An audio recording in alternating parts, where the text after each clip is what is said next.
SOTH, Sekolah Orang Tua Hebat dari RW 1 Kalisari. Ini gelombang ke-1 di tahun 2006. Sebelumnya kita sudah pernah melakukan Sekolah Orang Tua Hebat. Jadi kalau ini dilihat dari RW 1 sudah dua kali, sudah dua kelas kita mendapatkan SOTH yang dilakukan oleh Kelurahan Kalisari, Kecamatan Mulyorejo. Sampai jumpa minggu depan, kita 7 kali pertemuan sampai bulan Juni. Sekolah Orang Tua Hebat SOTH.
Selamat datang di hari pertama pembukaan SOTH RW 1 Kalisari, Kecamatan Mulyorejo. Selamat datang Bapak Lurah kita Kalisari, Bapak Dio, Ibu Lurah, yang terhormat Ibu Kesra dari Mulyorejo, Ibu Penyuluh KB Kecamatan Mulyorejo, Ibu Okja 2 Kecamatan Mulyorejo, Bapak RW kita dan Ibu RW. Untuk acara SOTH ini nanti kita awali dengan lagu Indonesia Raya, kemudian Mas PKK, dan Karena tumpah darahmu, di sanalah aku berdiri, jadi pandu ibuku. Indonesia kebangsaanku, bangsa dan tanah airku. Marilah kita berseru, Indonesia bersatu. Hiduplah Tamu, hiduplah Nabi, bangsa rakyatku semuanya. Kita yang bangga padanya, Indonesia Raya. Indonesia Raya, merdeka, merdeka,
bersama.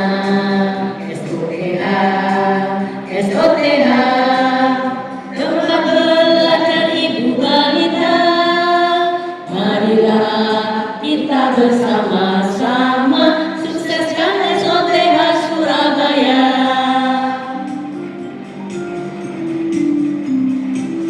SOTH, SOTH, SOTH, program unggulan BK.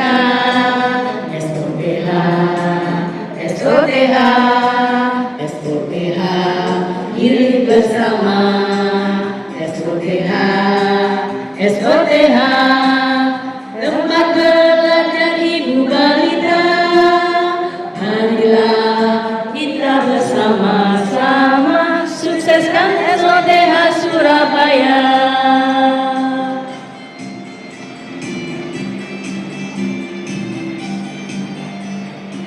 Assalamualaikum warahmatullahi wabarakatuh. Waalaikumsalam. Alhamdulillah, alhamdulillah, alamin. Wassalatu wassalamu ala asyrofil anbiya'i wal mursalin wa ala alihi wa sahbihi yang saya hormati Bu Nilu, PLKB dari Kecamatan Purworejo, Ketua TPPKK Kelurahan Kalisari, Ibu Bapak RW 1, Ibu RW 1, serta ibu-ibu peserta kalian. Alhamdulillah pagi hari ini kita masih diberikan kesempatan kesehatan sehingga masih bisa mengikuti SOTH pembukaan pertemuan pertama. Sebelum kita mulai, mari kita awali dengan doa supaya lancar dari awal sampai akhir dan mudah-mudahan tetap manfaat dan barokah. Memang judulnya SOTH, Sekolah Orang Tua Hebat. Ya, walaupun mungkin ini nenek-nenek hebat, karena pesertanya usia banyak sweet dah. Ya, tidak apa-apa, terus pokoknya tetap semangat mengikuti karena insya Allah mungkin kan nggak punya anak, punya cucu ya. Nanti diajarkan untuk cucunya. Gitu ya. Mari kita awali dengan berdoa, mudah-mudahan acaranya berlancar. Baik, Alhamdulillah minasyaitonirrajim. Bismillahirrahmanirrahim. Allahumma shalli ala sayyidina Muhammad walhamdulillah min hamdan syakirin hamdan na'imin hamdan yuwafi ni'amahu majidah. Ya Rabbana lakal hamdu kama yanbaghi li jalalika wal karimi wa 'azimi sultanik. Allahumma ighfir lana dhunubana wa tuqaddimhuma kama rabbayana صغارا اللهم إنا أهلنا الحق حقا وارزقنا اتباعه وأرنا الباطل باطلا وارزقنا اجتنابه.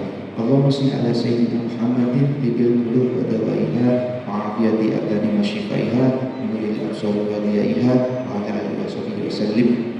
اللهم إنا نسألك سلامة في الدين وعافية في الجسد وزيادة في العلم وبركة في الرزق وطهرة قبل الموت ورحمة عند الموت ومغفرة بعد الموت. اللهم اغفر علينا في سكرة الموت ونجد من النار والعفو عند الحساب. ربنا آتنا في الدنيا حسنة وفي الآخرة حسنة وقنا عذاب النار.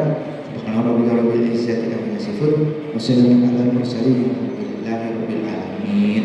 ببركة الفاتحة.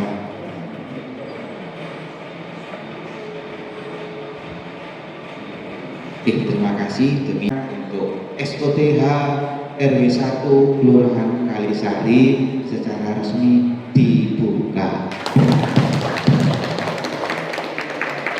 Tetap semangat pertemuan dari pertemuan ke-1 sampai ke-7. Mudah-mudahan tetap manfaat dan barokah. Matur nuwun. Assalamualaikum warahmatullahi wabarakatuh.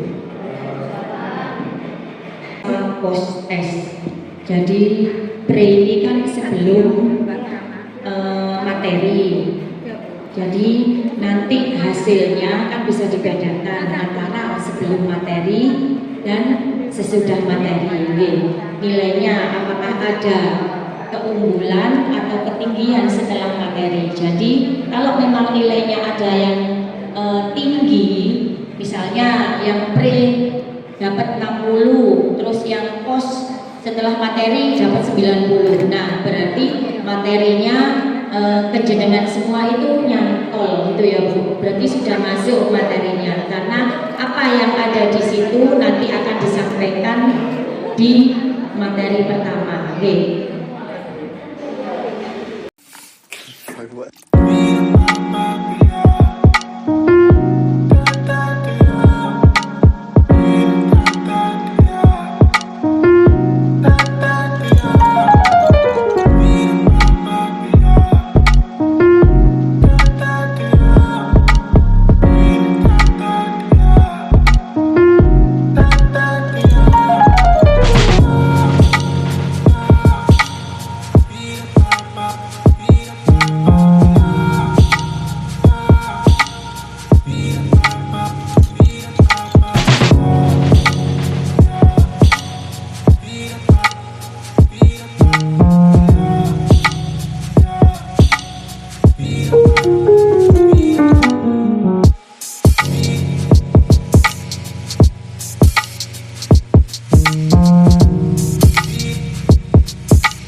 Baik, terima kasih Bu atas kesempatannya.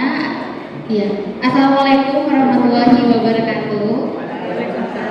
Ya, mohon izin Pak Lurah, Bu Lurah, ini saya memberikan sedikit sharing kepada ini bukan orang tua, tapi juga uti-uti yang hadir ya, menggantikan orang tua.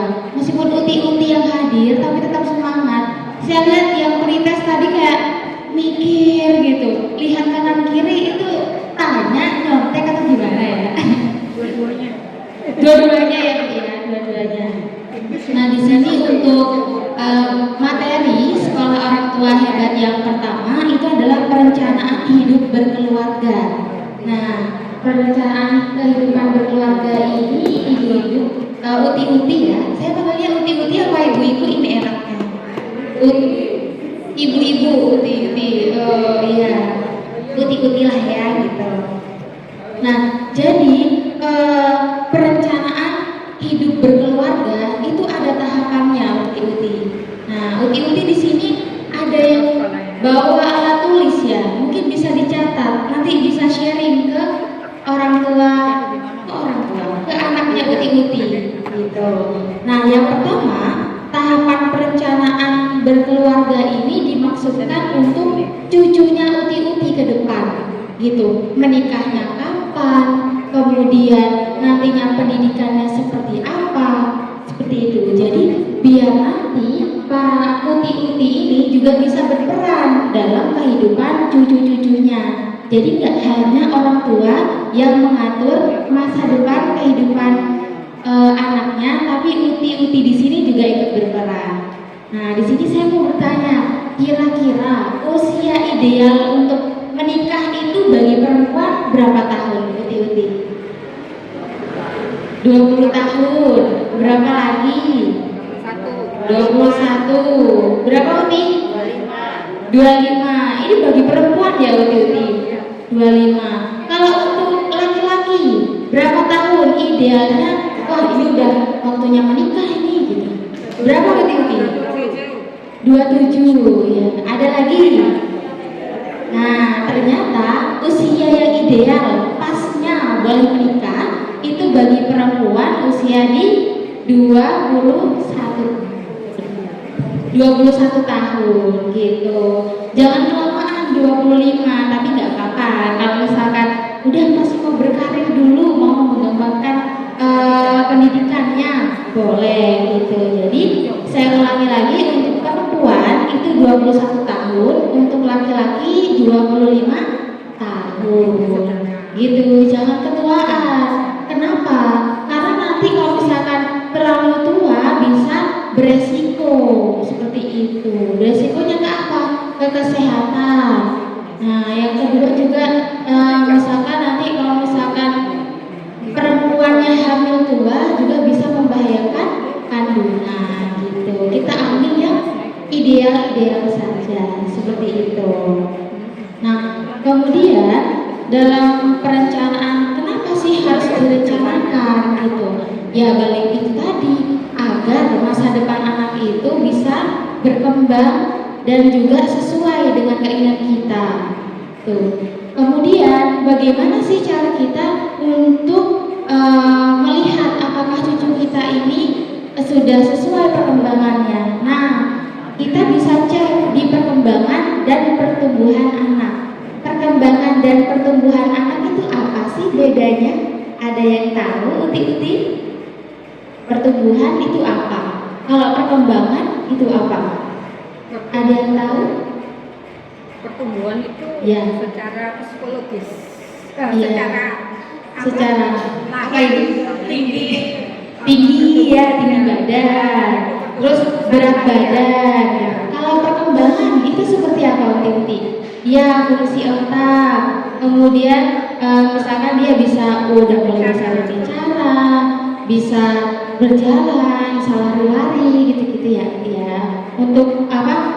Dia juga berpikirnya lebih kritis atau nanti udah bisa ya seperti itu gitu. Jadi Uti di sini juga bisa mantap gitu. Misalkan nanti kalau anaknya oh ini pertumbuhannya tuh kok nggak sesuai, nah itu bisa dikonsultasikan ke dokter gitu. Gitu ya Uti. Nah, untuk yang selanjutnya, setelah kita merencanakan keluarga, setelah kita merencanakan oh ini menikahnya usianya segini, kemudian kita pantau pertumbuhan dan perkembangan anaknya, kemudian kita juga pantau pendidikannya gitu. Setelah itu kita harus tahu peran kita di keluarga itu seperti apa. Jadi keluarga itu punya 8 fungsi. Nah, kira-kira apa aja nih, ada yang tahu? Fungsi keluarga apa sih? Keluarga itu buat apa sih, Uti? Adanya keluarga itu buat apa? Gitu. Fungsi sosial. Ada lagi. Ada 8 di Uti. pendidikan, Di pendidikan, fungsi sosial. Terus apa lagi, Uti? Ini hal yang fondasi yang harus dimiliki oleh anak-anak. fungsi religi, Kesehatan, religi ya, itu fondasi yang utama, religi. Terus ada lagi, masih 4, kurang 4 lagi. Ekonomi, kurang 3 lagi seperti Sosial budaya. sosial budaya. Apa lagi? Lingkungan, ya. Apa lagi? Kesehatan udah, ini mau diulang lagi. Fungsi cinta kasih itu jangan dilupakan, cinta kasih harus saling mengasihi satu sama lain, menyayangi satu sama lain gitu. Nah, mungkin bisa dicatat ini Uti 8 fungsi keluarga.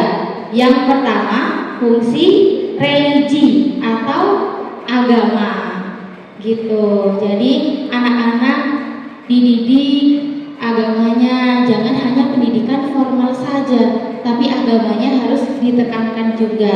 Yang kedua, fungsi cinta kasih gitu.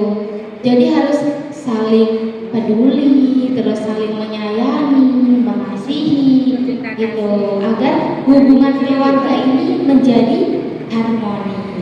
Ya. Yang ketiga tadi fungsi sosial budaya. sosial budaya. Uti mungkin nggak apa-apa Uti ke sana dulu Uti. Lanjut ya. Yang keempat, fungsi perlindungan. Jadi anak-anak misalkan mengalami kesedihan ya atau merasa emosional, itu keluarga bisa menenangkan. Jadi keluarga itu menjadi tempat berlindung anak-anak, tempat aman anak-anak gitu. Jadi kalau misalkan di sekolah anaknya ada masalah dengan temannya, bisa curhat ke orang tua, ke ayah, ke ibu atau ke uti. Jadi dia merasa aman, tidak keluar malah curhat ke temannya nanti tidak bisa memberikan perlindungan, malah diajak yang aneh-aneh gitu. Jadi keluarga itu harus bisa menjadi tempat perlindungan anak-anak gitu. Lanjut yang kelima, fungsi reproduksi. Nah, jadi kalau misalkan berkeluarga kan nanti ada ayah, ada ibu, ada anak. Nah, fungsi reproduksi ini digunakan untuk bagaimana melanjutkan keturunan-keturunan gitu. Tapi perlu diperhatikan kalau melanjutkan keturunan disesuaikan dengan kemampuan, baik kemampuan ekonomi, baik itu kesehatan.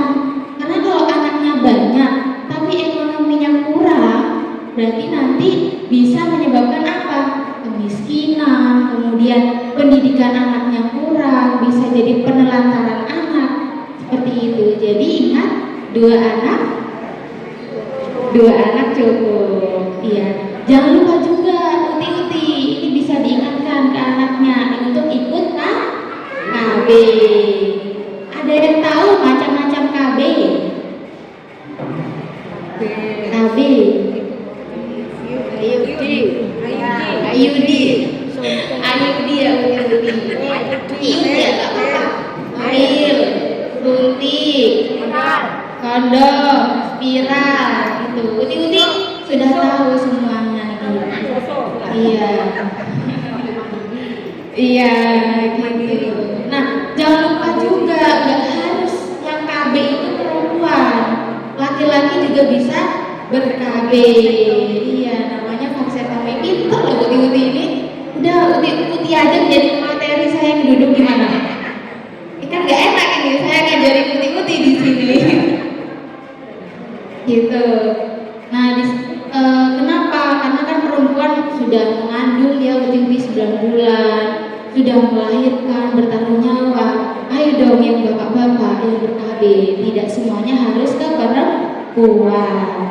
Gitu. Terus lanjut fungsi keluarga yang selanjutnya, yaitu fungsi ekonomi.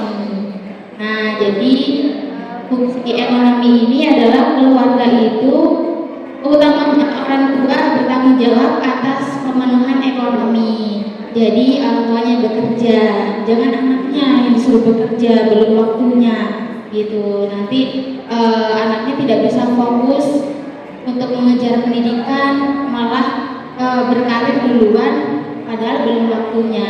Sebenarnya boleh anak-anak itu berkarir, cuman harus sesuai dengan hobinya. Kalau misalkan tanda kutip masih menjadi anak-anak, mungkin dia suaranya bagus, bisa jadi nanti tampil, bernyanyi atau menari, itu nggak apa-apa gitu. Tidak membatasi hobi dan keterampilan yang dimilikinya seperti itu. Lanjut, fungsi sosialisasi dan pendidikan. Nah, di keluarga itu ayah ataupun ibu bisa menjadi guru di rumah. Misalkan anak-anak punya PR gitu, ya dibantu, jangan disuruh Mbah Google yang kerjakan, Mbah Google gitu. Nanti kalau ditanya mbahnya siapa, Google gitu. Uti nggak dianggap Uti di sini. Gitu. Uti juga bisa bantu mengerjakan gitu, meskipun Utinya juga lihat Mbah Google. Jadi agar anak-anak itu ada yang menemani, agar anak-anak itu tidak misalkan karena Google itu bisa dijangkau apapun, nanti malah cucu-cucunya mengakses hal-hal yang tidak diinginkan. terjerumus ke hal-hal yang negatif. Begitu. Selanjutnya adalah fungsi lingkungan. Nah, jadi para uti-uti di sini dan orang tua, hidupkanlah lingkungan yang positif. Jadi tempat perlindungan anak, tempat anaknya curhat, dan sebagaimana mungkin anak itu nyaman berada di keluarga, di lingkungan keluarga gitu. Nah, selanjutnya bagaimana sih bisa mengoptimalkan pertumbuhan dan perkembangan anak? Nah, kita sebut dengan 1000 HPK. Ada yang tahu 1000 HPK itu apa? Nah, 1000 HPK adalah 1000 hari pertama kehidupan. Gitu. Jadi dari mulai kandungan hingga anak berusia kurang lebih 2 tahun itu adalah periode emas. Nah, jadi otak anak itu berkembang penuh di 1000 HPK itu. Jadi mulai dari kandungan hingga usia 2 tahun anak-anak itu sudah bisa kita optimalkan pertumbuhannya dan perkembangannya. Kalau misalkan di dalam kandungan, berarti yang kita optimalkan adalah pemenuhan gizinya dari ibunya, gitu. Ibunya jangan stres, ya. Ibunya jangan dibuat baby blues. Nah, gitu. Jadi peran keluarga inilah yang sangat penting. Tidak hanya ya perempuan yang mengandung, ya perempuan yang harus bertanggung jawab. Tidak seperti itu, Uti-uti. Jadi suami juga bertanggung jawab. Terus kemudian uti-uti di sini juga bisa membantu, misalkan ibunya butuh apa dipenuhi, misalkan mengidam gitu ya, mengidam pengen naik mobil satpol gitu, mungkin bisa naik mobil satpol ngidam gitu. Ada uti saya lihat itu. Tapi nggak sesuai itu. Iya, ngidam. Ngidam itu harus ngidam makanan. Ngidam itu makanan ya uti ya. Ada yang pengen ngidam naik mobil satpol, ngidam pengen ditangkap polisi. Gimana itu ya uti ya? Saya sih masih belum ya mengidam gitu ya. Mungkin nanti deh saya gimana itu mengidam pengen ditangkap satpol sama ditangkap polisi itu kayak ya lucu, cuman ya kita ikutin aja lah, namanya juga cewek. Nah, kemudian di 1000 HPK ini pemenuhan gizi itu harus diperhatikan. Nah, misalkan ya ibu-ibu suka makan seblak, ya dikurangin ya. Makan apa kira-kira untuk ibu hamil uti-uti? Sayur, terus buah, ya susu gitu.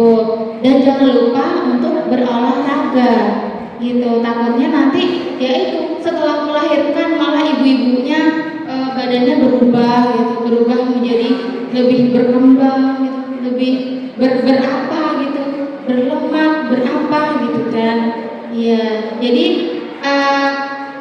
kalau misalkan ibu hamil ya nggak apa-apa ngidam pengen seblak, tapi ya jangan sering-sering. Ngidamnya yang kalau bisa yang bagus lah, ngidam buah-buahan, ngidam salad gitu. Terus juga jangan lupa banyak minum air putih ya. Nah, kemudian untuk yang selanjutnya, bagaimana cara menciptakan keluarga itu bisa berkualitas. Nah, ini mungkin nih bisa dicatat nih Uti. Yang pertama adalah kita itu harus menumbuhkan hal-hal positif yang ada di rumah. Misalkan kalau di rumah ada yang emosi, ya kita jangan malah menyulut api. Kalau bisa kita udah tenang gitu. Atau kalau misalkan ada yang emosi, bisa kita redamkan dengan guyonan atau lelucon gitu. Jangan malah menambah emosi, agar lingkungan di keluarga itu bisa positif seperti itu. Nah, yang kedua, karena di dalam keluarga itu ada anak, maka yang tua menjadi teladan yang baik, kasih contoh yang baik gitu. Karena kan anak ini adalah peniru yang handal gitu. Misalkan orang tuanya ngomong A, ya anaknya bisa ikut-ikutan ngomong misalkan orang tuanya sering ibadah, anaknya juga ikut. Misalkan orang tuanya sering bersedekah, jadi ikut gitu. Jadi anak itu adalah peniru yang handal. Jadi uti-uti dan orang tua harus menjadi teladan yang baik. Oke, selanjutnya adalah senantiasa memberikan nasihat. Nah, sekarang kan anak-anak banyak banget yang mainnya HP terus, gak mau diajak ngomong, HP-nya diambil marah-marah, gitu kan? Kalau bisa dari awal, uti-uti dan orang tua ini harus mencegah penggunaan gadget, gitu. Kalau bisa jangan dikasih tahu ada gadget, ada tablet, ada TV, itu jangan diberitahu terlebih dahulu. Kalau sudah kecantol yang namanya HP atau tablet, sulit banget untuk dipisahkan. Jadi kalau bisa uti-uti menjauhkan yang namanya gadget, tablet, atau TV pun itu jangan dulu dikasih ke anak-anak karena bikin kecanduan. Nah, kemudian yang terakhir adalah memberi hadiah. Nah, kalau misalkan ini cucu-cucunya atau anak-anaknya itu berhasil, misalkan juara 1 atau misalkan dia bisa menari atau bisa bernyanyi, itu bisa dikasih hadiah. Hadiah tidak perlu barang, tidak perlu uang, bisa dari pujian. Semakin anak-anak dipuji, semakin mereka senang karena mereka itu diakui. Oh iya, berarti aku pintar nyanyinya, berarti aku pintar menarinya. Jadi dia semakin semangat. Gitu, nggak harus misalkan juara 1 nanti dibelikan HP, juara ini dibelikan tablet, gitu. Nggak perlu. Jadi kalau misalkan kita sering melakukan hal seperti itu, anak-anak nanti nagih. Kemarin dikasih HP, sekarang kok nggak dikasih apa-apa, nah gitu, repot kan ya. Terus hadiah juga nggak perlu anak-anak itu menjadi juara 1. Misalkan dia nggak remedi aja, nilai ulangannya nggak jelek aja, itu harus dipuji. Gitu, jangan malah itu loh anaknya ini dapat segini masa kamu. Nah, jangan dibanding-bandingkan. Kalau dibanding-bandingkan nanti ada lagunya. Ya. Gimana Bu lagunya Bu? Aja dibanding-bandingin. Iya. Iya. Berulang tahun gitu. Iya. Memang harus diberi hadiah. Hadiah. Kita buatkan makanan apa-apa. Iya. Boleh Uti. Mungkin cucu Uti suka makan apa, Uti bisa buatkan seperti itu. Atau mau diberi hadiah pun juga nggak apa-apa, kan momen spesial gitu. Nah tapi kalau misalkan anaknya sering gitu dikasih janji-janji, kalau misalkan ini, iya dapat ini, kalau misalkan ini nagih nanti Uti yang repot nanti ya kan. Gitu. Jadi lebih ke ya sudah dikasih sesuatu yang dia suka, makanannya yang dia suka atau gambar yang dia suka, bisa dari hal seperti itu. Tidak semuanya tuh harus kita mengikuti keinginan anak gitu Uti. Itu ya Uti ya. Materinya sudah selesai, cukup di sini saja untuk perencanaan kehidupan berkeluarga dan 1000 HPK. Apa tadi 1000 HPK? 1000 hari pertama kehidupan. Dimulai dari mana 1000 HPK itu? Kandungan sampai 2 Dari tahun. kandungan Sampai hingga 2 usia tahun. 2 tahun. 2 tahun. Itu ya, Uti-uti dan orang tua, 1000 HPK itu penting. Masa emas anak-anak mulai berkembang fungsi otaknya. Itu ya, Uti-uti. Ya. Mungkin itu saja sharing dari saya. Tidak maksud menggurui ya, Uti-uti ya. Ya, saya takut di sini kayak dikira menggurui. Padahal saya masih ya. Terima kasih Uti-uti dan para orang tua yang sudah bersedia mendengarkan materi materi dari saya. Apabila ada kekurangan mohon dimaafkan. Wassalamualaikum warahmatullahi wabarakatuh. Yang terhormat Pak Lurah Kelurahan Kalisari, yang kami hormati Ketua Penggerak PKK Kelurahan Kalisari, yang kami hormati PLT Kasih Mesra Kelurahan Kalisari beserta staf Kelurahan Kalisari, kader pengelola SUTH yang kami hormati, dan ibu beserta SUTH ya yang hadir pada pagi hari ini. Sedikit materi dari anak magang ya Bu ya, dari provinsi ikut saya selama 6 bulan ini. Mbak Cindy ini nanti terakhir di Kecamatan Mulyorejo, magang di Kecamatan Mulyorejo itu tanggal 23 ya Bu ya, 23 Mei 2026. Oke Bu, ini dropan dari Menaker pusat yang ditaruh di masing-masing kota atau kabupaten. Itu jadi selama magang ini yang melakukan pembinaan langsung adalah saya di Kecamatan Mulyorejo, jadi ikut saya ya Bu ya. Bisa diterima Bu materi tadi ya, sampun jelas ya. Jadi saya sedikit menyimpulkan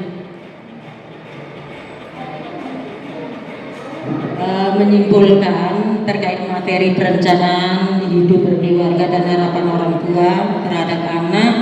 Di situ yang harus sangat-sangat penting diperhatikan 6 tahapan itu tadi. Yang pertama ada apa Bu? Yang pertama apa Bu? Masih ingat tadi disampaikan? Merencanakan pernikahan dengan usia yang ideal. Yang untuk perempuan adalah 20 tahun, untuk laki-laki 25 tahun.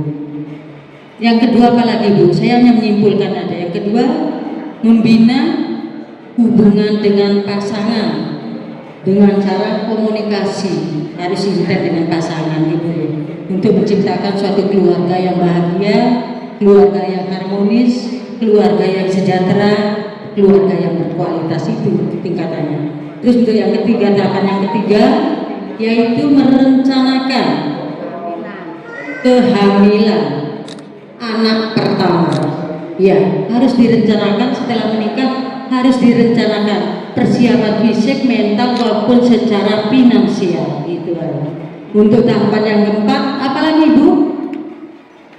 Untuk tahapan yang keempat, setelah merencanakan kelahiran, mengatur jarak kelahiran antara anak yang pertama, kedua dan ketiga. Itu jarak minimal berapa tahun? Minimal berapa Ibu? 3 tahun. Yang lebih bagus lagi idealnya adalah 5 tahun. Nggih. Tapi lah wis kadung brojol itu wis gak apa-apa gitu ya. Kita akan mencari idealnya untuk yang terbaiknya gitu. Untuk tahapan yang keempat apa Bu? Kelima apa Ibu? Tahapan yang kelima, berhenti melahirkan di atas usia 35 tahun. Karena di usia 35 tahun ke atas jika melahirkan itu mempunyai resiko yang sangat tinggi dengan kematian ibu dan anak ya Bu ya. Apalagi sudah ada penyakit penyerta seperti darah tinggi atau komplikasi asam urat, diabetes, itu memang berdampak sekali kalau melahirkan di atas usia 35 tahun. Untuk tahapan yang terakhir apa Ibu?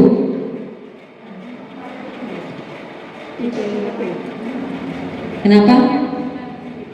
Bisa pengasuhan yang optimal terhadap putra putrinya.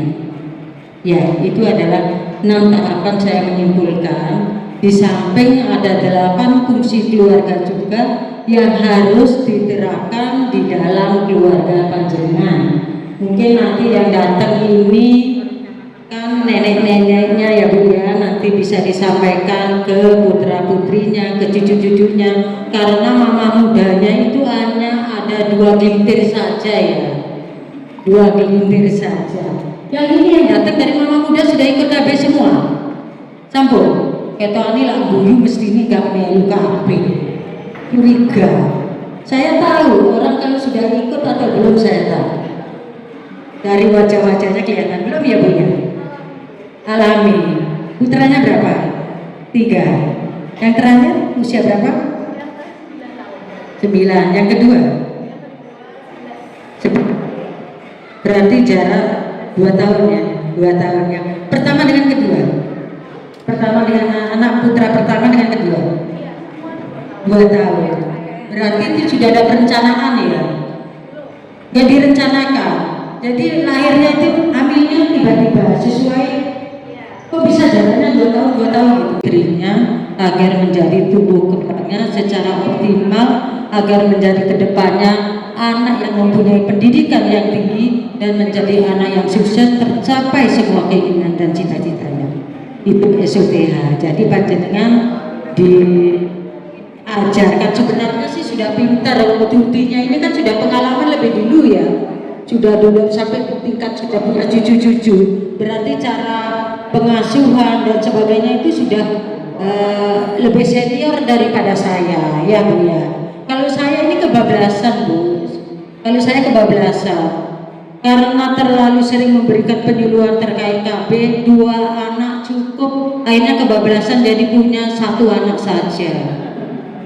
Tapi suami juga 1 Bu, tidak 2 ya, alhamdulillah. Kalau anak 1 suami 2 itu yang bahaya ya.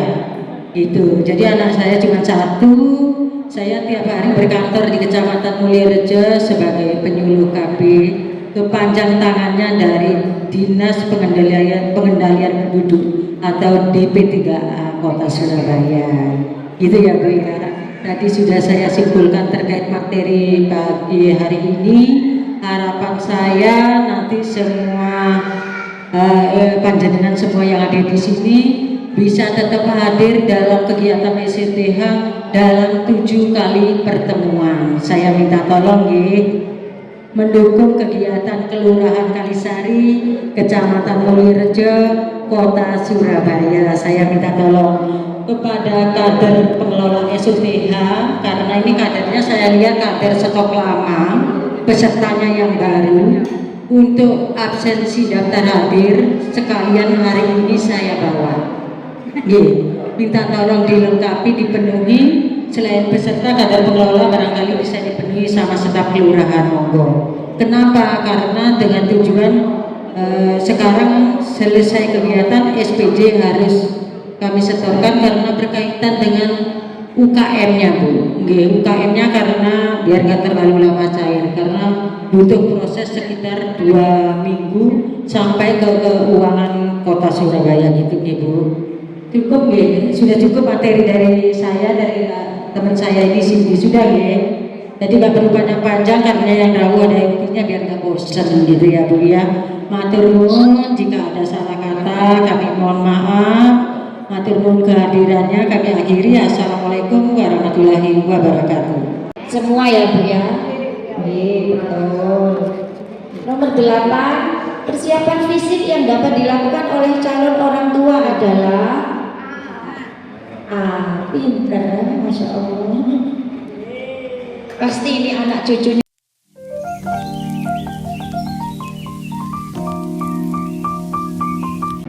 Nah, ini saya sudah siap dengan selempang saya. Harus ini Bu. Ini amanah. Untuk yang saya sampaikan ini adalah 7 kebiasaan anak Indonesia hebat. Sebentar. Untuk yang tadi, untuk kegiatan SOTH ini ada salam BKB. Ya, salam BKB itu gini Bu. Saya bilang salam BKB. Jangan bilang orang tua hebat, sama gerakannya orang tua hebat, balita cerdas, keluarga bahagia. Sambil membentuk lope-lope gitu ya Bu. Dicatat Bu Tenoto. Pokoknya jawabannya kalau saya bilang salam BKB, orang tua hebat, balita cerdas, keluarga bahagia. Coba saya ini ulangi sekali lagi. Salam BKB, orang tua hebat, balita cerdas, keluarga. Masya Allah, alhamdulillah. Salam BKB, Bina Keluarga Balita. Salam BKB, orang tua hebat, balita cerdas, keluarga bahagia. Nah, itu ya Bu. Nanti setiap SOTH yang materi atau yang MC-nya atau nanti bisa diwakili sama Bu RW bisa mengulang-ulang terus biar tidak lupa salam BKB-nya. Oke. Sekarang saya menyampaikan 7 kebiasaan anak Indonesia hebat. Yang punya anak bersekolah pasti tahu. Uti tahu? 7 kebiasaan anak Indonesia hebat. Yang pertama apa Bu? Bangun pagi, betul. Yang kedua, bangun pagi beribadah. Setelah bangun pagi kan sholat Bu. Oke, nah gitu ya. Sambil diingat-ingat, setelah bangun langsung beribadah atau sholat. Terus yang ketiga,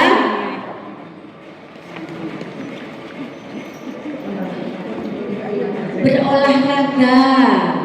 Setelah sholat berolahraga ya Bu ya, keliling subuh-subuh, biasanya uti-uti, ibu-ibu hamil, itu kan jalan-jalan, biar mempercepat kelahiran. Betul. Biasanya kalau ada perkumpulan bisa senam misalkan ke McDonald atau kemana gitu ya Bu ya.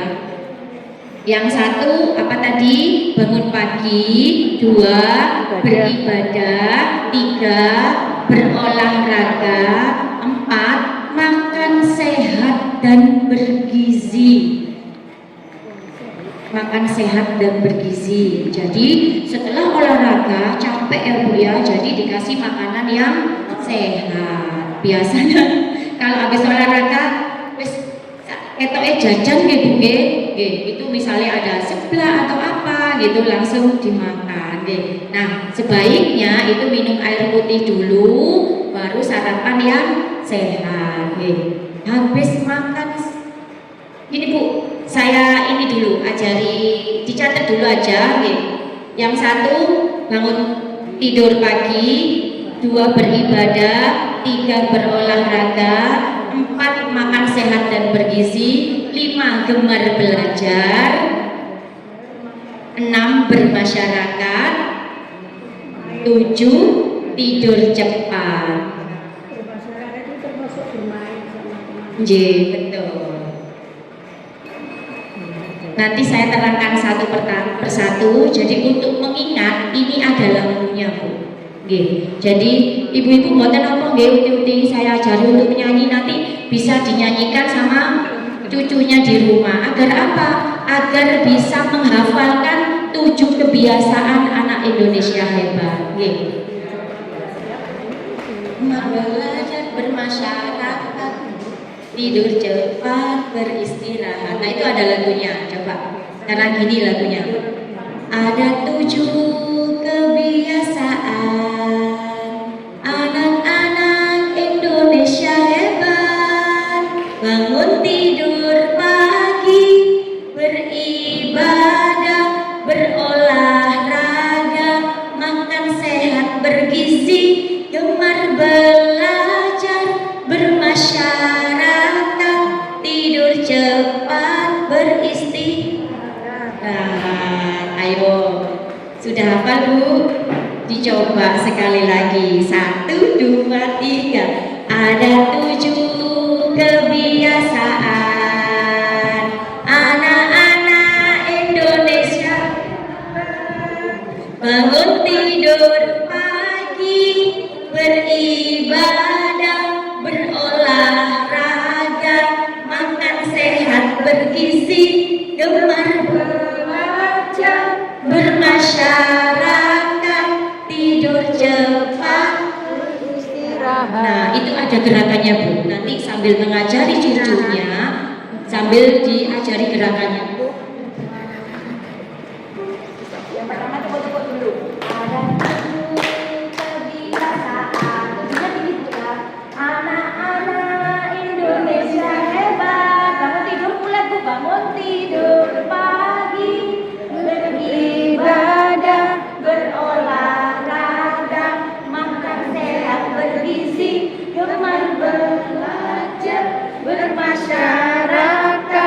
tidur cepat beristirahat. Tanpa saya bisa ya Bu? Bisa. Yuk. Capek. Capek. Tiga. Ada 7 kebiasaan anak-anak Indonesia hebat. Bangun tidur pagi, beribadah, olahraga, makan sehat bergizi, gemar belajar, bermasyarakat, tidur cepat beristirahat. Jadi nanti di rumah opo sih oleh tinggi sekolah orang tua hebat. Nyanyi. Ayo gini. Nyanyi. Seperti itu ya Bu. Jadi menyanyi ini bukan untuk apa? Untuk cepat menghafalkan gitu ya Bu ya kalau jadi lagu. Karena kalau didengarkan setiap hari lama-lamaan kita akan menghafal dengan sendirinya tanpa perlu belajar sampai semungi ya Bu ya. Saya tak hafal terus semua. Didengarkan aja sambil apa sama cucunya. Nah itu nanti jenengan bisa menjelaskan bangun tidur pagi sayang. Nah seperti itu. Bangun kenapa mama? Kenapa Uti harus bangun tidur pagi? Kenapa Bu? Supaya dapat beribadah. Biar sehat, betul. Biar tidak ketinggalan sholat subuh ya Bu. Terus apa? Biasanya 90% orang-orang sukses itu adalah orang yang bangun pagi. Betul, karena kalau dalam Islam Allah itu menurunkan rezekinya selain yang rezeki yang takdir yang Bu ya, itu pada saat subuh. Nah, itu diajari sama anak-anaknya mulai dari sekarang. Nanti kalau misalkan jam 12 sudah ngantuk atau apa, harus Bu tidur siang. Kenapa anak-anak harus tidur siang? Karena tidur siang ini dapat pembentukan otak lebih baik kalau buat anak-anak. Tapi kalau buat uti-uti, buat yang 40 tahun ke atas, tidur siang ini bagus buat apa? Buat ini Bu, awet muda, meremajakan kulit tanpa harus skincare. Nggih, betul. Terus yang kedua apa tadi Bu? Setelah bangun pagi beribadah. Nah, beribadah. Jadi kalau kita menyuruh anak harus kita melakukan terlebih dahulu. Kalau sampai cuma jerit-jerit aja, sembayang, tapi longgo ambek nonton TV ya enggak. Cucunya atau anaknya tetap aja wong mama ya wong putih yo si lunggu-lunggu. Nah seperti itu. Jadi kalau kita ayo sholat sayang sambil pakai ruku atau apa, nah gitu insya Allah nanti anak itu menirukan tanpa kita suruh pun. Anak-anak itu kalau kita melakukan sesuatu hal itu pasti akan niru Bu. Kalau kita sholat pasti anaknya itu walaupun tidak pakai mukena ya Bu ya, anak-anak segini kalau kita melakukan kegiatan sholat insya Allah niru. Apalagi kalau berdandan, nah itu lipstiknya dibuat coret-coret ya Bu ya. Nah, terus yang ketiga apa tadi Bu? Berolahraga. Olahraga nggak usah yang berat-berat Bu, jalan aja itu sudah bagus untuk semua penyakit. Kalau ada Lansden tambah bagus Bu. Lansden itu selain menghilangkan penyakit, semua penyakit itu bermula dari hati ya Bu, dari suasana hati kita. Kalau hati kita selalu bahagia, insya Allah penyakit itu minggat Bu. Tapi kalau kita murung, kakian pikiran, tanpa keluar ke sana kemari di rumah aja, nanti penyakit itu tiba-tiba masuk dari pikiran terus ke tubuh dan semuanya akhirnya menjadi penyakit. Jadi penyakit yang tidak ada obatnya di apotek adalah bahagia. Ketemu sama teman-teman ya, aduh cucumu berapa? Kak Mara ditakon, gelammu berapa? Nggak ada Bu, pasti cucunya berapa? Anaknya sudah mau menikah. Nah seperti itu ya Bu ya. Nah sekarang yang keempat apa Bu? makan sehat dan bergizi. Karena apa? Karena Gen Z sekarang itu, Gen Z ya Bu ya, sekarang itu sudah banyak yang tidak suka sayur, sukanya makan seblak, mie goreng, apa itu siomay, itu junk food betul. Wis itu nugget semuanya ya, semuanya itu memang harus dibiasakan sejak dini Bu, dikasih sayur. Kadang kalau tidak dibiasakan, nah itu anak-anak tidak akan tahu makanan sehat itu seperti ini. Buah aja loh, kadang anak-anak itu sekarang nggak mau. Justru yang uti-uti ini yang suka makan pisang gitu ya Bu ya. Biasanya sarapan pagi saya lihat kalau yang uti-uti pasti pisang ya Bu ya. Rebusan kalau pendem gak gelem Bu, arek-arek wis dalam. Percaya saya, kok anak saya aja loh Bu. Saya itu godong itu loh Bu, ketela pohon apa pohon ya Bu ya.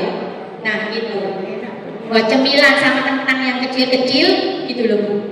Umbi iki makan opo lah kadang gitu. Loh, ini enak, ayo dimakan.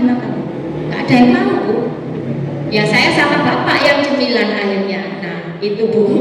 Anak-anak sekarang memang sudah melupakan makanan-makanan zaman dahulu. Terus yang kelima apa nih? Gemar belajar. Gemar belajar. Biasanya ada yang orang-orang yang sudah mampu, terus ibunya sibuk, anaknya dileskan, bisa. Terus kalau uti-utinya bisa atau ibunya juga mampu, monggo diajari sama ibunya.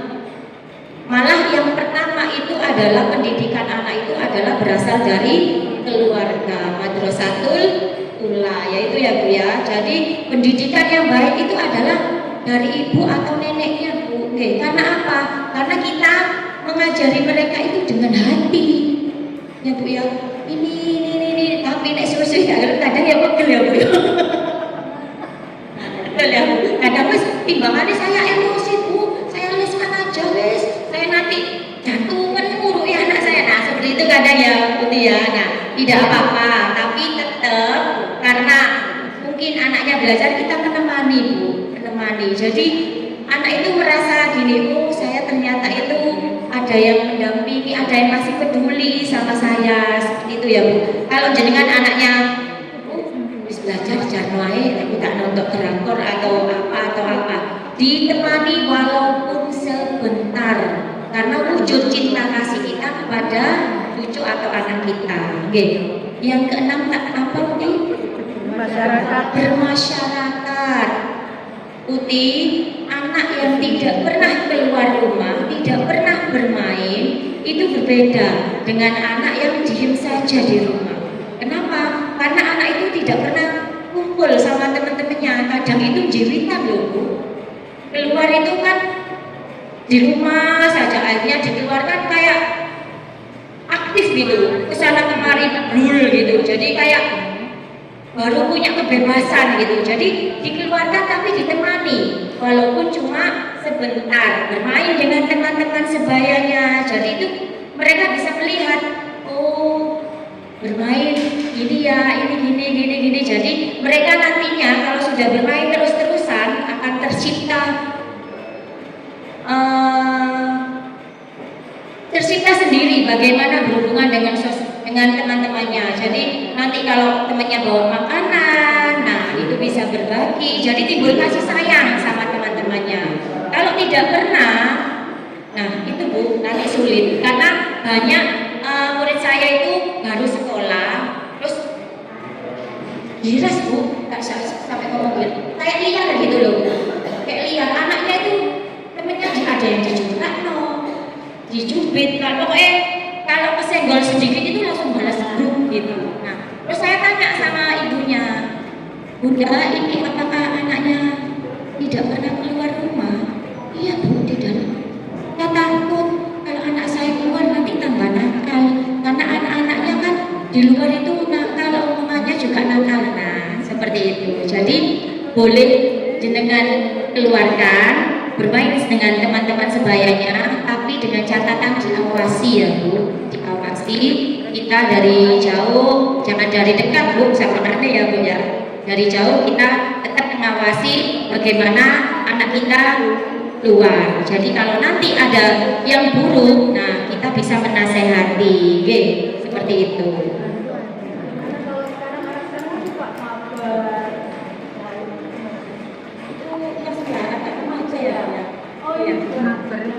Iya, yang Main bareng nanti kalau online. kabar ada lagi Bu, temangi. Temangi itu kelas orang tua dan remaja. Nanti kita adakan lagi. Jadi nanti yang sekolah itu orang tuanya sama anak-anak yang mabar. Anak-anak yang mabar, anak remaja ya Bu ya, gitu. Tetap Bu, walaupun misalkan deh ibunya bekerja, tapi tetap kita awasi dengan telepon Bu, dengan komunikasi terus. Kadang walaupun anaknya bosan sama kita, kamu di mana? Aku naik, kadang kan gitu ya anak ya. Jadi kasih pengertian bahwa mama ini karena sayang seperti ini. Nah jadi juga ada peraturan-peraturan. Kalau misalkan kan kadang anak-anak itu mabar lupa waktu ya Bu. Kalau ketemu sama temannya itu jangankan anak-anak kita loh Bu ya. Kalau wis omong-omongan, jam berapa sudah tidak terasa. Jadi tetap dikasih aturan-aturan di rumah. Nanti ada ininya materinya, tetap dikasih aturan. Kadang orang tua itu bisa bersifat demokratis. Demokratis itu apa? Kalau misalkan ke anak-anak PAUD ya Bu ya, anak-anak yang masih usia 5 tahun itu atau 7 tahun, nanti setelah bermain diberesin ya, yuk diberesin bersama gitu ya Bu, kasih aturan seperti itu. Tapi kalau anak-anak sudah remaja, yang penting masuk ke rumah itu paling lambat jam sekian. Nah seperti itu Bu. Kalau tidak dibatasi, anak-anak ini akan terus keluar ya Bu ya, sampai jam 10, jam 11, nah seperti itu. Jadi tetap dibatasi. Apalagi di Surabaya ini, kalau anak remaja jam 10 masih ada di luar, itu nantinya akan diambil sama Satpol PP Bu. Sudah ada Bu, ini sudah ada asuhan rembulan setiap Sabtu malam sama Minggu, Jumat, Sabtu, Minggu kalau nggak salah. Nah itu gerilya, pokoknya di seluruh kelurahan Mulyorejo, di kampung-kampung, kalau ada anak remaja yang belum menikah masih di luar jam 10 itu akan diamankan Bu. Nanti ditanya, ditelepon orang tuanya. Kadang kan anak-anak itu main nggak pamit ya Bu ya. Nah seperti itu. Kok tiba-tiba ditelepon Satpol PP, loh anakku lu tidur. Nah seperti itu, padahal anaknya di luar. Itu bagaimana kita sebagai orang tua, sebagai uti, rajin-rajin menasehati. Menasehati yang bagus itu Bu, pada waktu anak sakit. Nah itu anak sakit otaknya itu seneng kalau disayang, diomongi itu seneng Bu. Terus pada saat anak itu tidur, betul, mau tidur ya Bu ya, mau tidur. Itu mau tidur dibacakan dulu apa-apa gitu, bacaan apa gitu, terus dinasehati, besok ini ya sayang, ini, nah seperti itu. Insya Allah nanti nurut kenjenengan sampai didoakan Bu. Yang pertama itu didoakan, pokoknya sebelum sesudah sholat jenengan doakan. Misalnya anaknya putune 4, doanya itu Fatihahnya satu-satu Bu. Ojo 4 diborong kabeh situ satu-satu. Ini insya Allah Bu. Jadi anak yang soleh gitu. Yang ketujuh apa Bu? Tidur cepat. Tidur cepat. Nah ini untuk anak-anak yang masih sekolah kan, apalagi yang PAUD atau TK, kalau tidurnya terlalu malam, paginya itu tidak mau bersekolah. Halah sekolah PAUD kayak wis gak apa-apa, gak usah sekolah. Jangan Bu, kita membiasakan anak-anak itu dari kecil, dari dini. Kalau anak kita sudah terbiasa bangun pagi, tidurnya cepat, jam 9 pokoknya sudah harus tidur. Nah itu insya Allah anaknya walaupun nanti sudah dewasa akan tertanam seperti itu. Insya Allah sukses Bu anaknya. Nggih. Saya doakan semua cucu panjenengan, semua anak-anak panjenengan menjadi anak-anak yang soleh dan sukses dunia maupun akhirat. Gitu aja ya Bu dari saya. Coba saya pengen dengar lagunya sekali lagi. Nanti dipraktekkan ya Bu. 7 kebiasaan anak Indonesia. 7 kebiasaan anak-anak Indonesia hebat. Bangun tidur pagi, beribadah, olahraga, makan bergizi, gemar belajar, bermasyarakat, tidur cepat, istirahat. Assalamualaikum warahmatullahi wabarakatuh. Waalaikumsalam. Ibu-ibu sekalian yang luar biasa, calon orang tua hebat, calon putih hebat. Iya. Ya, awal yang baik pada hari ini, dan kita akan lanjutkan 7 kali pertemuan, berarti 6 kali pertemuan lagi. Nah, untuk minggu depan, kebetulan tanggal 14 itu libur ibu-ibu sekalian. Kira-kira mau Kemis yang libur itu atau yang dimajukan? Mau dimajukan Selasa? Maju ya? Karena Kamis itu tanggal 14, itu hari tanggal merah ya. Iya. Kamis ya. J. Sebaiknya kita majukan aja hari Selasa ya. Karena kalau Senin dan Rabu itu kan ada PAUD ya, nanti terlalu ramai, sebaiknya Selasa. Oke, bisa ya Selasa ya? Baik, ini tadi sudah tidak ada yang telat, Lurah. Tidak ada yang telat, luar biasa. Post test dan pretestnya 100 semua. Nah, jadi ini memang kelas yang teladan. Diharapkan nanti semua peserta bisa ikut wisuda di Kota Madya, gitu ya. Nah, amin ya. Sehingga ibu sekalian, awal yang baik ini saya berharap ibu-ibu sekalian terus semangat, kita saling belajar. Saya bilang saling belajar, karena ibu-ibu juga mungkin lebih hebat dari apa yang nanti materi atau materinya itu sendiri, karena ibu sudah pengalaman, Utim itu sudah pengalaman. Ini cuma mengingat aja, mengingat lagi. Jadi nanti kita saling belajar. Ada pertanyaan untuk hari ini? Halo, J.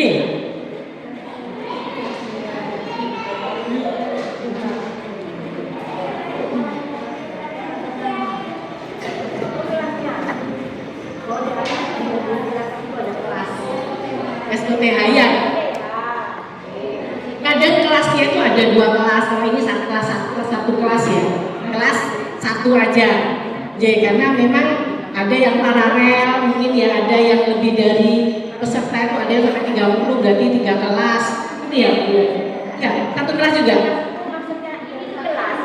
Nah, ada pertanyaannya kelasnya. Oh, atau ini. Nama berarti ya. Oke. Ya, oke. Kita sosialisasikan nama dari kelas kita itu adalah Sri Kandi Hebat.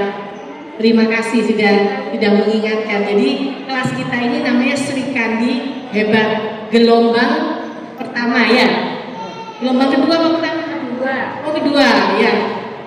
Gelombang kedua, nama kelasnya Sri Kandi Hebat. Untuk kelas berikutnya kita akan lakukan pada hari Selasa, tetap jam 9 sampai jam 11. Jangan lupa bawa pulpen, jangan lupa bawa tumbler. Walaupun ini ada minum, tapi kita biasakan selalu bawa tempat minum terisi sendiri. Jadi kalau kurang kan biar bisa minum sebanyak-banyaknya. Kemudian untuk kita bicara jadwal dalam 6 hari ke depan. Untuk yang bulan yang ketiga, pertemuan ketiga itu tetap tanggal 21. Tapi pertemuan keempat itu Idul Adha. J. Hari Kamisnya itu hari kedua. Jadi lebih bagus kita majukan. Jadi hari Selasa. Jadi untuk pertemuan kita Selasanya 2. Jadi pada saat yang libur maupun yang pada saat Idul Adha, setelah Idul Adha atau hari Idul Adha kedua. Jadi itu kita lakukan Selasa. Berikutnya tetap Kamis. Gitu ya, sepakat ya? Baik. Saya kira itu hari ini pertemuan pembukaan maupun kelas sudah kita lakukan. Saya kira kita akhiri ya acara pada hari ini. Tapi sebelumnya nanti setelah kita tutup, kita foto lagi bersama. Mumpung ada Bu Lurah ya kan, kita foto bersama. Saya kira itu. Selamat siang. Semoga kita selalu sehat. Wassalamualaikum warahmatullahi wabarakatuh. Salam BKB, orang tua hebat, balita cerdas, keluarga bahagia.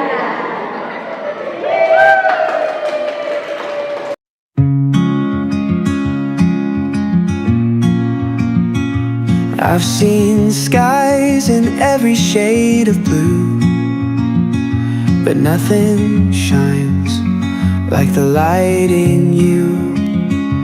There's a whole world hiding in your gaze, 1,000 stories, I can't look away. Every blink feels like a breath I lose, every glance I fall deeper into you.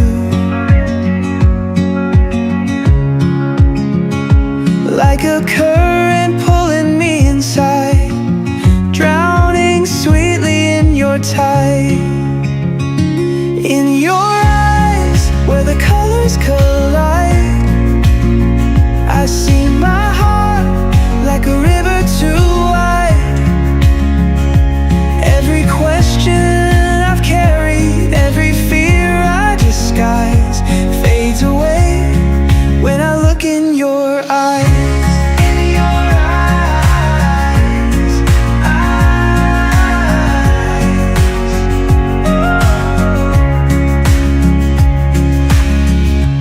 There's a spark that only darkness shows, like stars that shine when the silence grows. Even when you're quiet, your eyes still speak, telling secrets I'll spend forever to read. Every glance feels like a piece of fate, like the universe left this open gate. Search the world for something new, but I'd always end up back in you. In your eyes, where the colors collide, I see my heart like a river too wide. Every question I've carried, every fear I disguise, fades away when I look in your eyes.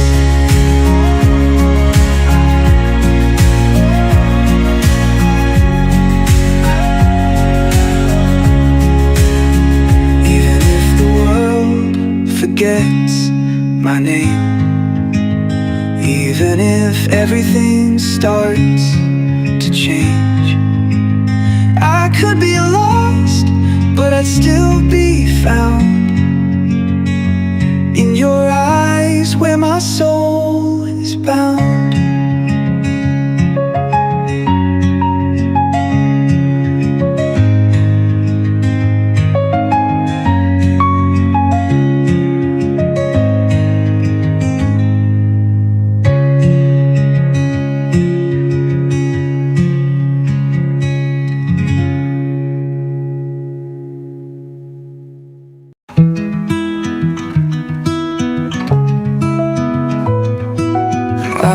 Up with a stranger's face, same reflection, slightly out of place.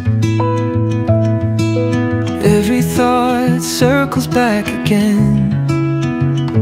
What am I, and where have I been?